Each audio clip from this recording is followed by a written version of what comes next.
Florida State's 2023 season opener against LSU is just 5 days away. We'll be doing an overview and prediction for that game later this week, but today we're going to rank Florida State's toughest games in 2023, with 1 being the toughest and 12 being the easiest. Now, these first 2 are probably pretty obvious, and honestly, after the month of September, the schedule gets pretty easy. Though I do think the LSU game is the most important game for the overall season, I do think that Week 4 game where you travel to Clemson is actually your hardest game of the year, and I'm sure most of you guys would agree. FSU hasn't beaten Clemson since 2014, and even that was an overtime win. Unfortunately, FSU has fallen into a bit of a slump since then. Meanwhile, Clemson has been able to take over the ACC. Hopefully, FSU fans see all that come to an end this year. I think this game is absolutely winnable for Florida State. Clemson will be breaking in a new offensive coordinator and a young QB, who I think will eventually be a good player, but right now he's still a bit green, and you'd like to see this Florida State defense be able to take advantage of that. I think the key is for FSU to be undefeated here and go into this game at least relatively healthy. I've done a schedule breakdown and record prediction already, and I can absolutely see FSU getting a win here against Clemson, though it will be the toughest battle. Second up, the LSU game, of course. LSU is a very good team. This game almost gave FSU fans a heart attack last year. I know I definitely had lost my voice by the end of the game. So I think this is your next toughest game. It's gotten a little bit easier with LSU starting defensive lineman Mason Smith suspended and Denver Harris, their starting cornerback, being kicked off the team. This gives FSU a chance to take advantage of a defense that I think was already a bit outmatched to begin with. Now, Jayden Daniels is a threat as a runner, and mobile QBs are a nightmare for really any team. They also have Malik Neighbors and, of course, Harold Perkins, who's just a tremendous football player. I think LSU will absolutely put up a good fight, and if FSU has a few mistakes or turnovers, they're more than capable of actually winning the game. Now, this next one may come across as a bit of a shocker to some, but I actually think that November 4th game against Pitt may be your third toughest game on the whole schedule. You go to Pitt in early November where it'll also likely be a bit cold, and Pitt is a solid team, a conference opponent, and it seems that Pat Narduzzi has at least one upset in his pocket every year. This could also be a bit of a look-ahead game to Miami the following week. Coach Norvell, the staff, and the team will have to make sure that they're not sleepwalking through this one.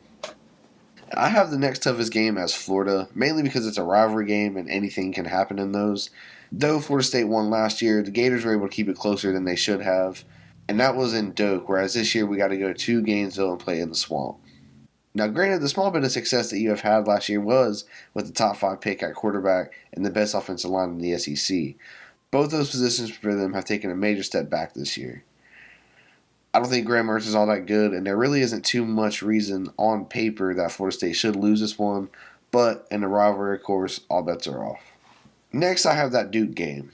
Now, I like that they come into Tallahassee. This should be a pretty good environment, too, especially if by that time Florida State is actually having the season I think they could have, and if Duke has shown somewhat of a pulse throughout the beginning of the year. Duke is a well-coached team, and they showed some promise last year going 8-4. I think they may even be able to give Clemson a run for their money in Week 1. They also have a good quarterback in Riley Leonard. I think Florida State wins this one, and they should win it comfortably just because the talent gap is so big.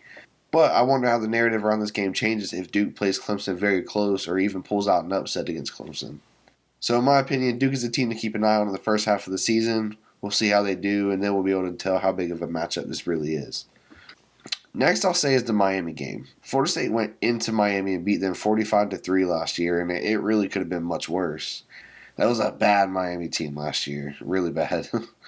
I don't expect this 23 team to be much better, but I could see them lucking their way into 7 or 8 wins with how easy their schedule is.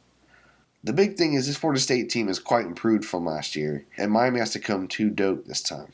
Now again, on paper, FSU is far the superior team and should win this game, but this is another one of those rivalry games that you could see playing a little closer than you'd really like.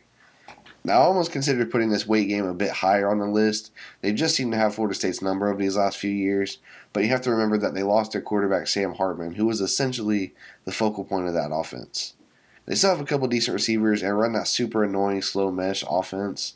They're also a well-coached team.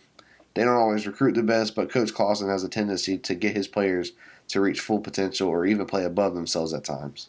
Wake Forest handed Florida State their first of 3 losses last year, but I think this year they take a step backwards and Florida State finally gets a good win here in Winston-Salem. Now here's where we really start to get into the softer games on the schedule. Really, these next 3 or so are probably all interchangeable. I think Syracuse is probably your next toughest game, or maybe I'll tie them with Virginia Tech. Both teams have to come into Tallahassee, and I don't see much of a threat from either of them barring horrible injury luck.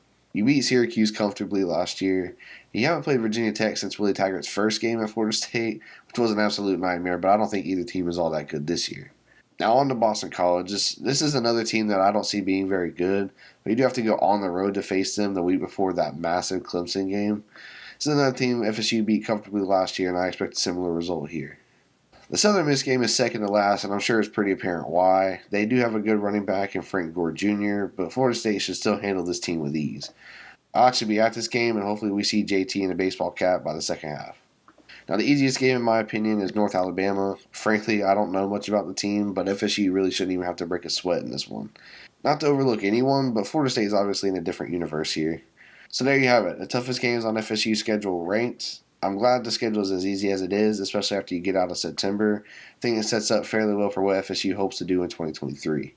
Lots of hype, lots of aspirations as we head into the first game of the season. But let me know your thoughts on this. Do you think the LSU game or the Clemson game is the toughest battle for FSU? Do you guys see Miami or UF possibly having a better season than expected? Let me know in the comments, like, subscribe, and let's talk Noles.